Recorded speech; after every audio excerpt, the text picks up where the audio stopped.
আলহামদুলিল্লাহ রাব্বিল আলামিন ওয়াসসালাতু ওয়াসসালামু আলা সাইয়্যিদিল মুরসালিন আম্মা বা'দ ফাআউযু বিল্লাহি মিনাশ শাইতানির রাজীম বিসমিল্লাহির রাহমানির রাহিম। আলহামদুলিল্লাহ আমরা মুসলমান, আর মুসলমানের মধ্যে মানে পাঁচটা জিনিস ফরজ, একটার মধ্যে লিখে জোকাত।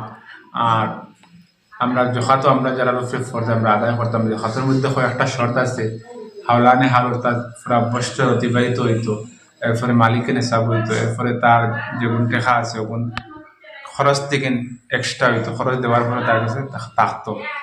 এখন করে এতে পারে জকাতের মালিক ও ব্যক্তি যার কাছে 7.5 তোলা সোনা বা 52 তোলা রূপা থাকবো, তার উপরে জকাত ওয়াজিব।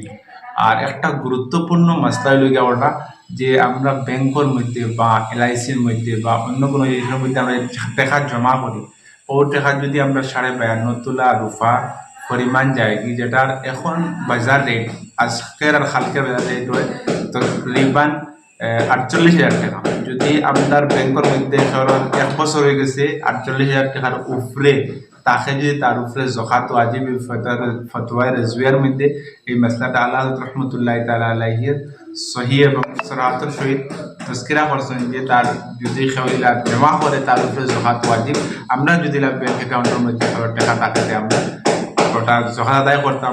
হাদিসে পাকের মধ্যে এসেছে যে জকাত আদায় করতো না তার উপরে গঞ্জা সাপ, অর্থাৎ যে সাপর মাথার মধ্যে 100 বছর পরে বাল ফুটে ও সাপগু আমরা উপরে মুসল্লাত করিয়া দেওয়াইব, আমরা তার আজাব থেকে বাঁচতাম, বাঁচিয়া হুকুক শরীয়তের হুকুক আদায় করতাম। আর যেগুলো আমরা হুকুম করাইছি হুকুম পালন করতাম।